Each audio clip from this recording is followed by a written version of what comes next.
remained of his body, or pieces of his body. Because when you think of a body, it's all intact, while Imam Hussain alayhi salam was left with pieces of a body. So there's Egypt, and some say in Karbala, and some say other places. The point is that there's disagreement of even the head of Imam Hussain alayhi salam. Now, Imam Hussain is not even agreed upon that there's a possibility that he was buried without a head. That in itself is a tragedy. Now we go to that first ziyarah. And what is that ziyarah symbol? It was a few decades, stages. But the very first stage, which was the ziyarah, was with the main stage, the very first stage and the main stage, the greatest stage of what do we see is going on in the world? You had Muawiyah, he had a mission, and then he has his son, who inherits his mission. And on the other hand, you have Imam Hussain alayhi salam. He had a mission, and you have his son, Imam al-Sajjad, who inherited his mission. Now both Muawiyah and Imam Hussain died. Muawiyah went to hellfire, Imam Hussain to heaven. Sayyid Shabab Ahl al-Jannah. Now what did their sons inherit? Think about this. Think about Yazid. After his father died, that he is God's chosen representative on earth. Till today, we have streets in Muslim countries that are titled with institutions that are under the name of Yazid la'anahullah. So when his father died, what did he inherit? He inherited an entire empire. And as I mentioned yesterday, it seems like he got it all, right? Now, on the other hand, and opposed to him, we have Imam Sajjad. On the day his father died, what did he inherit? What was his related, right?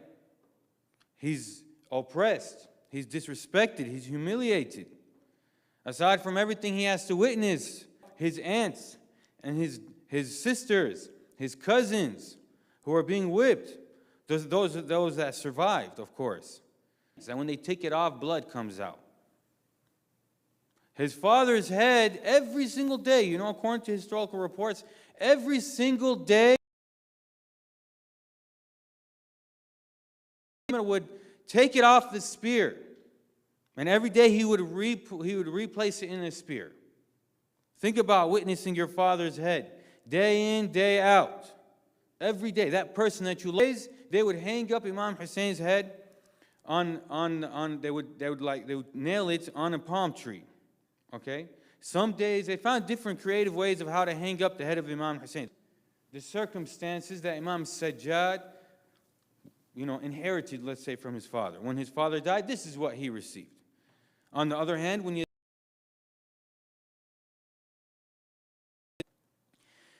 now, that's how it started, though.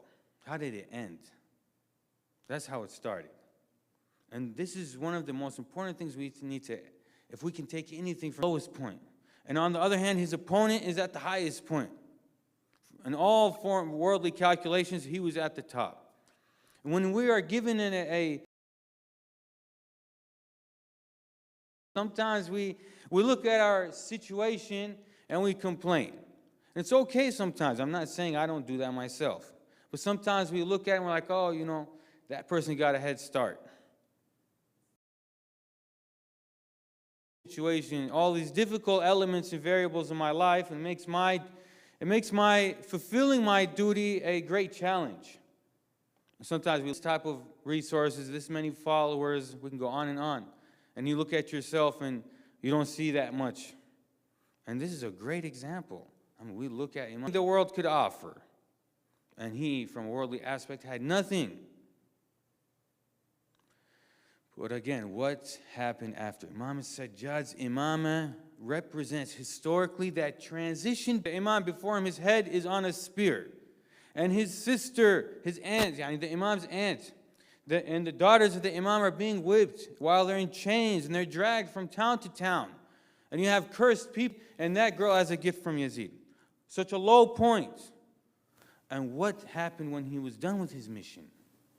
That's what we'll get into. I saw a clip the other day from one of the famous scholars from the Caliphate School of Thought, and he he was going off on the crowd that you should not. This is one of our slogans. This is what we're known for our loud recitation of a salawat. So for the sake of demolishing your sins, and for me, Sallu ala Muhammad wa ali Muhammad. Emperor, the king of the world.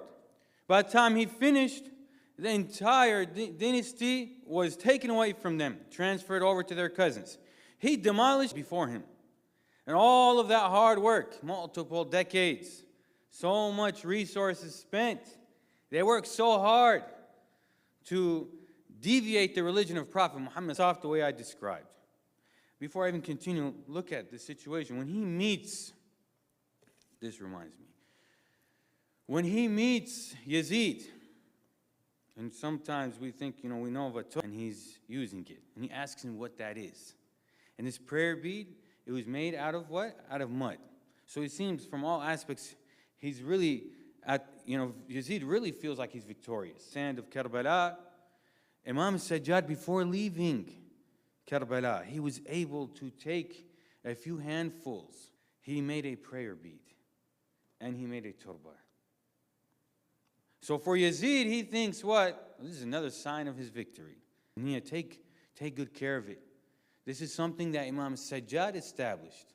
He made the first Sibha Hussainiyah. He made the first turba. He starts his mission. That's where he's at. And he's able to transition and transform the situation from being what looks like a loss to and the numbers soon will prove what I'm saying.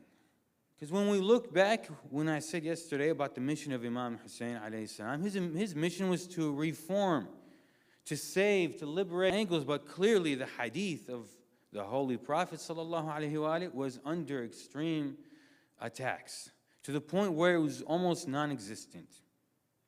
So the hadith, because it's after generation, that is the clear victory of Imam Hussein's mission. We can't pinpoint none of the Imams after Imam Hussain became the caliph. The second wing to Islam, the Quran and the hadith of the Holy Prophet. These are the two wings of Islam. And one wing had been almost cut off by the caliphs before. So Imam Hussein's mission, if you look at how it started, the Imam, his head is on a spear. His family is humiliated from town to town. They have no followers, ظاهراً, okay? It looks like it's a complete disaster. They have no authority, no influence anywhere. Yazid had over 10 sons. Imam Hussain had how many sons that remained alive after Ashura? Every single, who today is from the lineage of Yazid ibn Muawiyah, while who today is from the lineage of Imam Hussain alayhi salam. Now we look at Imam Sajjad, back to what I'm trying to get to, the hadith. To now the Imam has all the access to the people. And he can spread the hadith of the Holy Prophet sallallahu alaihi wasallam through the way of Imam Ali alayhi salam without the government being able to stop him. That is the true display of the victory of Imam Hussein's mission. Now I'm going to read you some numbers, and this work is done by Shaykh al-Tusi. Understand, the situation of the Imams. So, Shaykh al-Tusi, one of our greatest scholars, an author of two of our 4 books of hadith, Shaykh al-Tusi, Muhammad ibn al-Ham, which Imam? So how many different people narrated from each Imam? So I'm going to read you off the numbers. Imam Hassan, only 41 different people narrated from him. Al-Hassan ibn Ali, say 1, 2, 3, 4. 41. Imam Hussain, he had 109 different people narrate from. We cannot remove the hadith situation from the mission of the Imams. Imam Hussain, before leaving, before departing Mecca, he was able to have a after the companions. And he was able to create a kind of a hadith verification process. And he would recite the hadith, and the Sahaba, how many different people heard the Prophet say this on this occasion or that on that occasion. So that was a very important thing, and that's why we see a difference in numbers. So 41 from Imam Hassan, 109 from Imam Hussain alayhi salam. 109 different people who narrated from him. And say he's going to die. He's not going to stay alive. He's not going to become Khalifa. And his mission is to get these hadith to the masses. And before I move on, side note is that one of our great historians, followed up on all of those individuals that were there with Imam Hussain in that special hadith conference in Mecca in the year 60, and all the hadith that show of Ahl Sunnah, they all trace back to narrators that were there in that conference. So keep that in mind. Yani Imam Hussein's mission connected to hadith, you cannot separate the two. So now we go on. Imam Sajjad, 173 different people narrated from him. So we see what? There's an increase here in the access to the people in terms of hadith. Well, this is the most important. These 6 different people narrate from Imam Baqir, and this is the important one. Imam al-Sadiq. 3,217 different people narrate Hussein's head on a spear, to now all of the top scholars of the world are narrating from Imam al-Sadiq alayhi salam. And the hadith of the Prophet is spreading to the masses. So this is something you must. Imams, their position, their stance, their mission, their goal, their duty was keeping the Shia, the people, having access to the hadith. Before I move on from this topic and move on to my next point, I hope this goes home with you, the importance of hadith. Before the mission of the Holy Prophet, but if we just focus on during the mission of the Holy Prophet, that's 23, 24 years. You know, we cannot find more than 5 different centuries where Imam Ali and the Holy Prophet have been geographically separated. Every time you see the Prophet, you see Imam Ali right next to him. There's only 5 instances, and when you study history, you see that these are very to the Holy Prophet and to his hadith. Now, Imam Ali alayhi salam, his entire mission was not to become the Khalifa. It was to revive the same thing. It was to destroy the plot of the government for all those decades and to liberate the Sunnah of the Holy Prophet. And we look at these numbers that I just presented to you.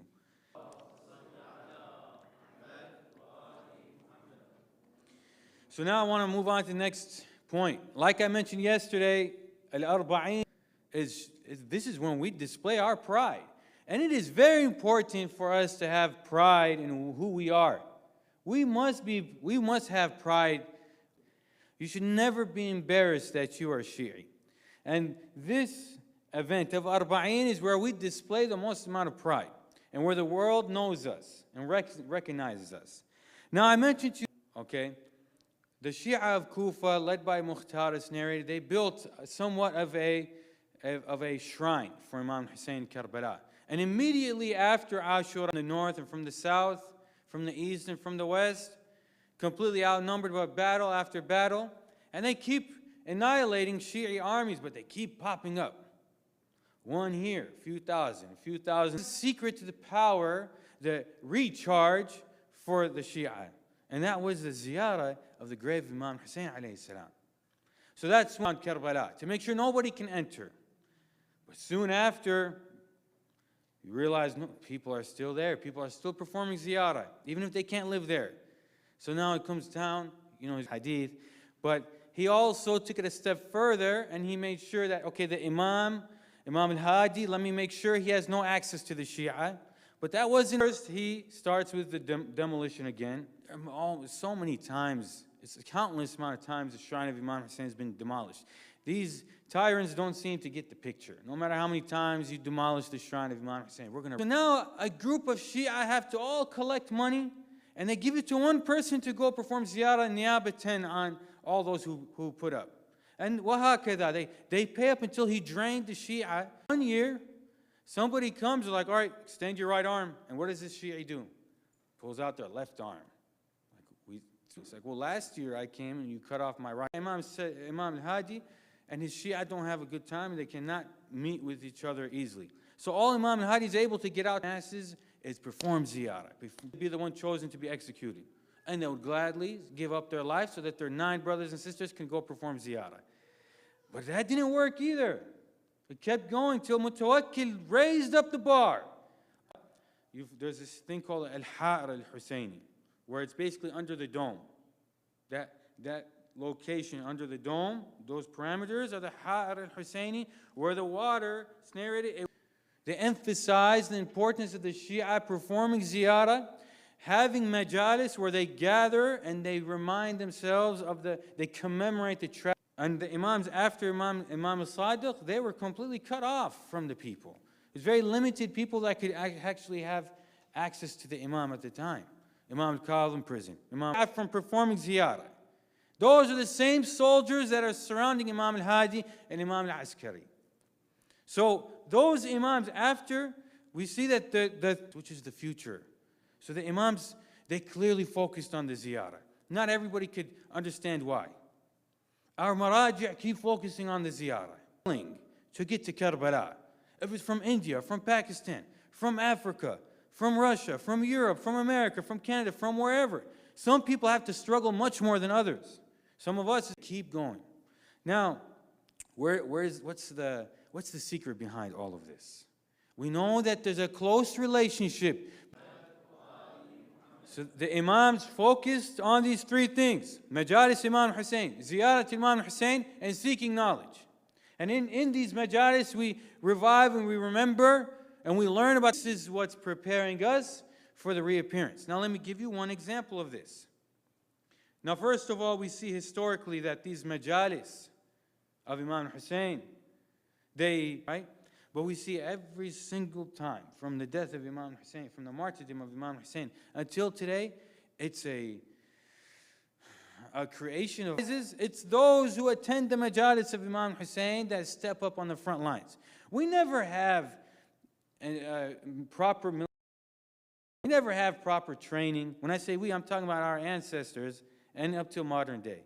From the Shahada of Imam Hussain up till modern day. We've Shia, proper military capabilities compared to the tyrants and the evil forces at the time. But what was our weapon?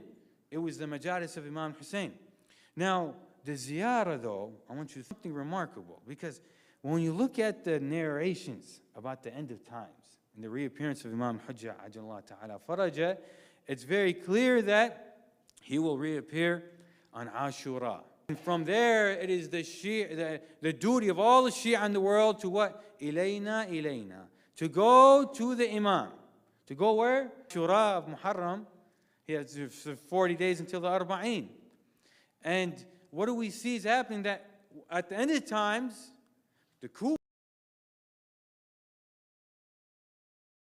because it will be their duty, according to the reports, to go and meet with the Imam of their time and to prepare for the next stage.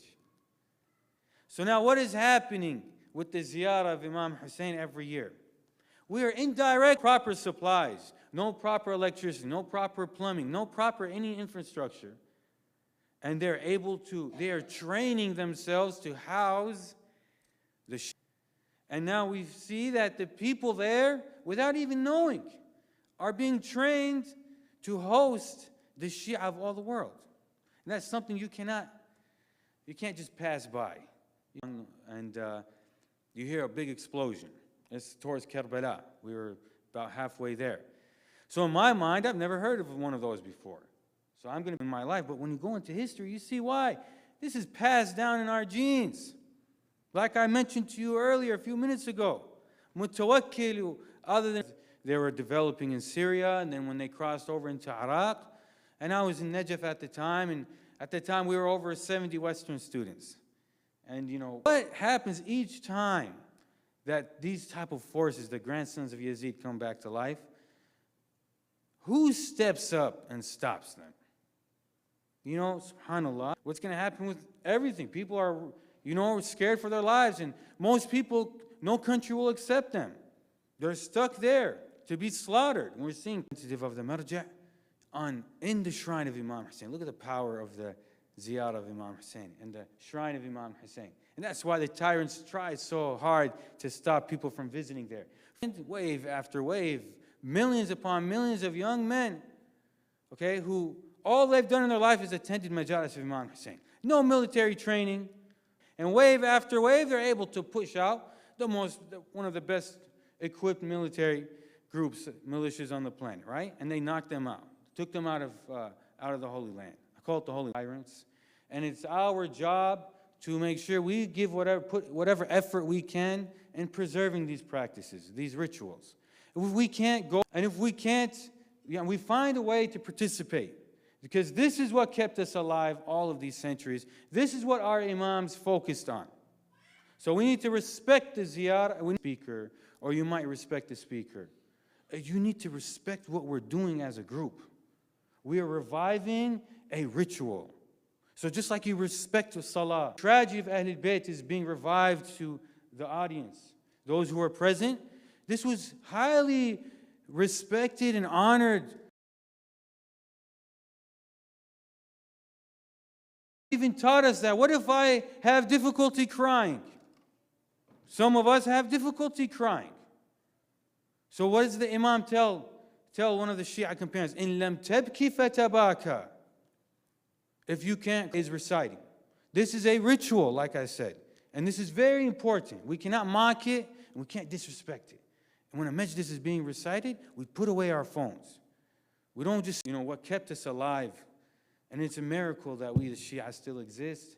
And the power that kept us alive was the Majlis of Imam Hussain, where we receive our recharge in knowledge and our emotional and spiritual recharge. And these two things are very important. We can't just focus on the knowledge, and we can't just focus on the emotions. We need them both. They're both very, very important. And this is what our imams highly promoted, and that's what we need to pass down to our children. والحمد لله رب العالمين وصلى الله على سيدنا محمد وعلى آله الطيبين الطاهرين.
صلى على محمد وآل محمد. اللهم صل على محمد. ثانية على حب الزهراء صلى على محمد وآل محمد. اللهم صل. ثالثة لتعجيل فرج مولانا صاحب العصر والزمان صلى على محمد وآل محمد. اللهم صل على. Before the Majlis again. And to go, continuing off of what Sheikh Basil was saying, is that when you enter into the Majlis of Abu Abdullah al-Hussein, it's important to try and imagine and feel with the Imam as if you're there with the family of the Holy Prophet sallallahu alaihi wasallam. And one of the advices that we're given is that before the Majlis starts, if you're having a hard time shedding tears, they say to do istighfar before the Majlis begins. This can help soften the heart, inshallah. And if another advice that we're given as well is that if you have a hard time shedding tears, simply putting your head down, being in a state of grief, like the Shaykh was saying, as if you were shedding tears. Sallallahu ala Muhammad wa ali Muhammad.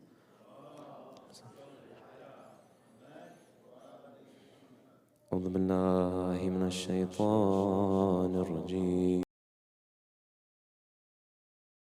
الله الرحمن الرحيم.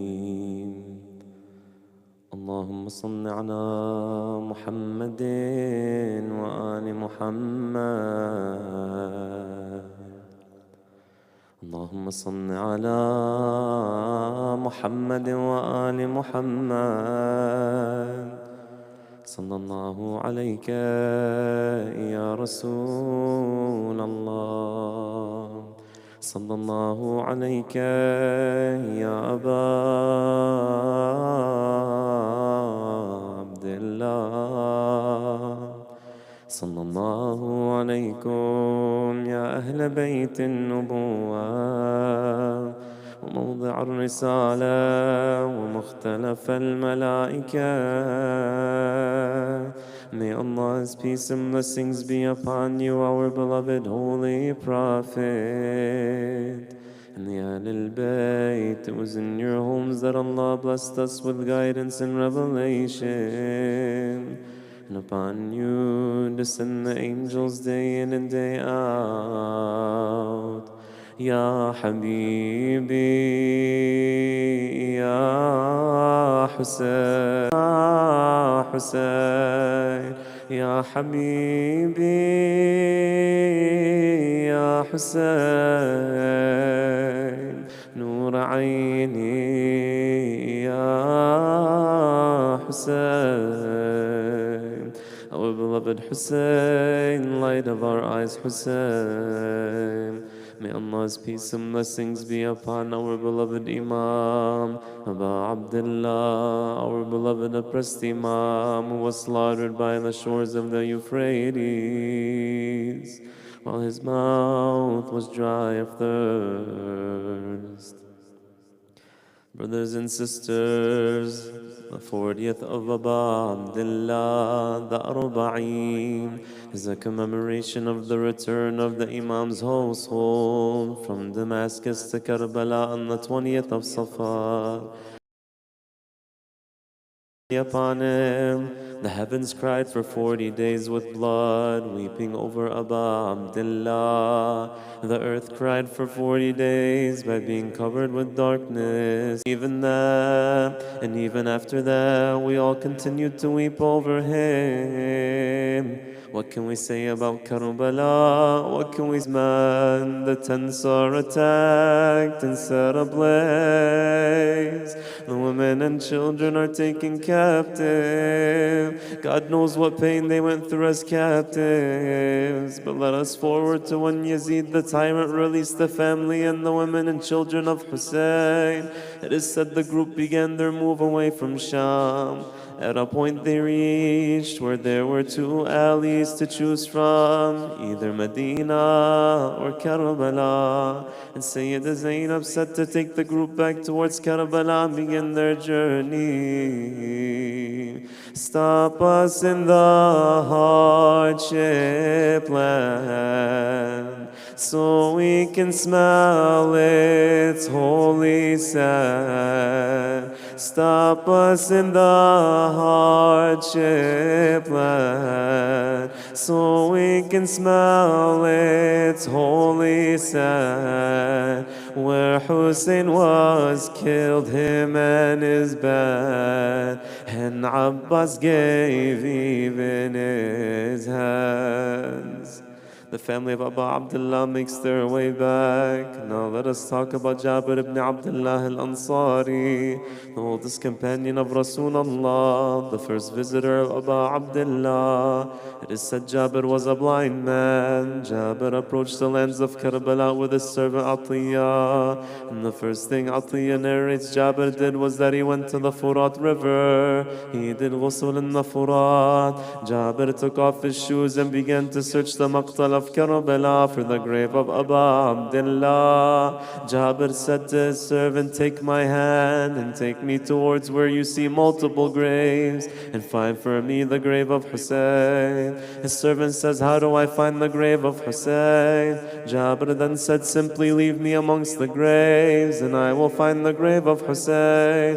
Jabir stands there and it is said that 3 times he says, "Allahu Akbar, Allahu Akbar, Allahu Akbar." There's no response from any of the graves at this moment. Now look at the words of Jabir. He says, "How is it possible that the beloved is calling the lover and he does not respond to him?" And then he says, "How can you respond, Ya Abu Abdullah? Your body has been trampled. Your body has been separated from your head." Then he says, "You are the son of Rasulullah. You are the son of Amir al-Mu'mineen. You are the son of Hidayah, the son of Taqwa. You are the son of Fatima." And at that moment it is said that Jabir says 3 times, "Ya Hussain,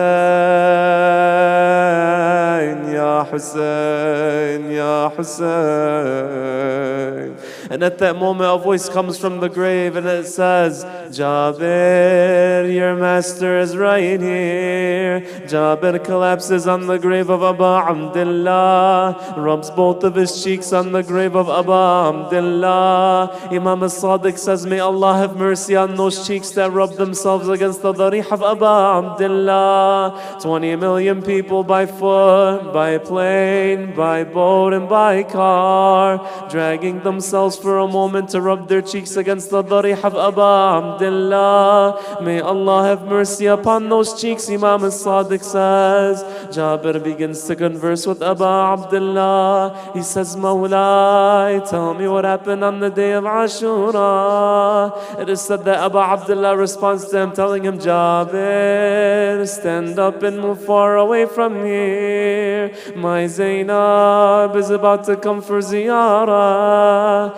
At that moment, it is said that the servant of Jabir tells him, Jabir, there's a qafila coming from afar. I can't tell who it is. Jabir then says, describe to me the group. He says, Jabir, there are black flags everywhere. There are women and children draped in black. Jabir then says, do you see any men in this group? He says, there's one man who has his white beard, his back is bent, and there are scars of a chain all around his neck. That is all I see. Jabir then says, take me towards this group. Jabir takes the hand of Atiyah and they go towards the qafila. They approach this man that Atiyah described. It is said that Jabir says, Atiyah says that Jabir says, oh man, can you tell me who you are? The men respond saying, Jabir, Ana Ali ibn al-Hussain. I am Imam al-Sajjad. You don't recognize me. Jabir then says, Sajjad, I remember your father. He sat on the lap of Rasulullah when he was 4 years old. And the Holy Prophet would continuously kiss the neck of your father, kiss the forehead of your father, and say, Husainun minni wa ana min Hussain. What happened to you, Sajjad? He sat Jabir down. Jabir tells him, please Mawlai, just report to me what happened on the day of Ashura. Imam al-Sajjad then says, Jabir, where do I start, Jabir? Do I tell you about my uncle Abbas? When Allama Majlis narrates that when I read the musibat of Abu Abdullah and Abu Fadl al-Abbas in my dream, Sayyid al-Zahra came to me and said, Majlisi, you read the Masa'ib of Abu Fadl. You didn't read the musibat of Abu Fadl. It is said that Majlisi says, Ya Zahra, what didn't I recite for you? I recited everything that was there. She says, no Majlisi, you recited the Masa'ib and not the musibat. Ya Zahra, what is the musibat of Abu Fadl? She says, Majlisi, let those know who are listening know that the musibat of my Abbas is that when you fall from a horse, you use your arms to break your fall. My Abbas had no arms to break his fall. This is the musibat of Abbas. Do I tell you about that, Jabir? Do I tell you about Ali al-Akbar, Jabir? The same Ali al-Akbar that when he rode towards the Maqtal, I saw my father stumbling towards Ali al-Akbar, following the horse of Ali. Ali al-Akbar turns around and tells his father, he says, Father, you gave me permission to go and fight. Hussein says, Ya Ali, if only you had a son like I have in you, you would know how heart-wrenching this moment is. Do I tell you, Jabir, about Ali al-Asghar? He sat there in the arms of my father Hussein, thirsty and hungry, asking for a drop of water. And he got a 3-pronged arrow in his neck through one side, pinning to the arm of Hussein. I witnessed my father take the blood of Ali al-Asghar and throw it to the sky, and took the blood and smeared it against his own beard. Where do I start, Jabir? What do I tell you, Jabir? Do I tell you that moment when my auntie Zainab is standing on Tell Zainabiyya and Imam al-Hussain is pleading with her saying, Zainab, your Mawla and your brother is still alive, go back to the khayma, go back to the tents. It was then that I felt the ground shake. It was then that I saw Shimr bin al-Jawshan on the chest of my father. What do I tell you, Jabir? Do I tell you about Sham? Do I tell you about the fact that my women were thrown rocks at one by one? Do I tell you that the people of Sham would cover their own women and allow the women of my family to be exposed? Where do I start, Jabir? What do I tell you, Jabir? Jabir says, Bas Mawla, that's enough, Mawla. And at that moment, Imam al-Sajjad says, Jabir, come with me now. Let my auntie Zainab come and do her ziyarat of her brother. Sayyida Zainab comes forward, collapses herself on the grave of Aba Abdullah, takes the soil of the grave of Aba Abdullah, spills it on her head. She says, my brother Hussain, my heart is always content and sorrowful. I'm content because I get to see you, Ya Aba Abdullah. But there's a portion of my heart that bleeds for you. Why is that, Ya Zainab?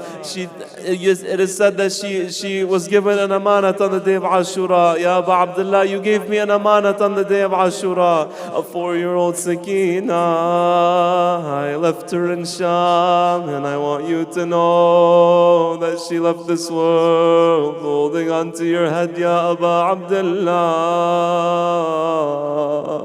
Our last salams to you, Hussain ibn Ali, wa Hussaina,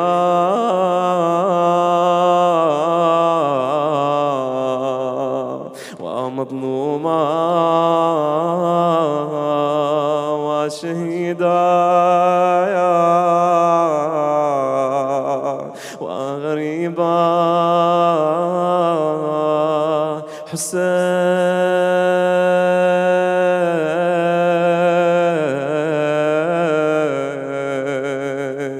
حسين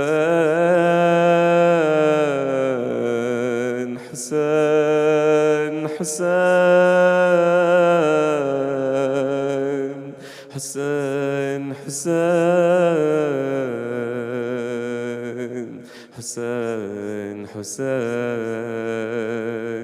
يا حسينا سلام من قلوب أنت فيها يا حسينا سلام من قلوب أنت فيها يا حسينا لك الأرواح طرا نفتديها يا حسينا. Peace be upon you from all the hearts you are in. Ya Hussaina, peace be upon you from all the hearts that you are in. لا حول ولا قوة إلا بالله العلي العظيم. إنا لله وإنا إليه راجعون. To Allah we belong, and to Him is our return, and soon the oppressors will know what change their affairs will take, and the end times will be for the righteous. Rabbal Alameen, grant us good health, safety, and prosperity, and the preparation to defend our Imam's sanctity. Make victorious those who defend the religion from every enemy. Muhammad wa Ali Muhammad. Hussain thar Allah, my Hussain, Karbala, Karbala, my Hussain, Karbala, Karbala, oh, Once again I will start your name I will die calling you. Ya Hussain, Ya Hussain, I will rise when I call. Ya Hussain, Ya Hussain, Thar Allah, Hussain Thar Allah, Aba Abdillah, Hussain Thar Allah, Aba Abdillah, Hussain Thar Allah, Aba Abdillah, Hussain Thar Allah, Aba Abdillah. Sallallahu ala Muhammad wa ali Muhammad. بسم الله الرحمن الرحيم. اللهم صل على محمد وآل محمد. اللهم كن لوليك الحجة ابن الحسن صلواتك عليه وعلى آبائه في هذه الساعة وفي كل ساعة وليا وحافظا وقائدا وناصرا ودليلا وعينا حتى تسكنه أرضك طوعا وتمتعه فيها طويلا برحمتك يا أرحم الراحمين. وصلى الله على سيدنا محمد وآله الطاهرين.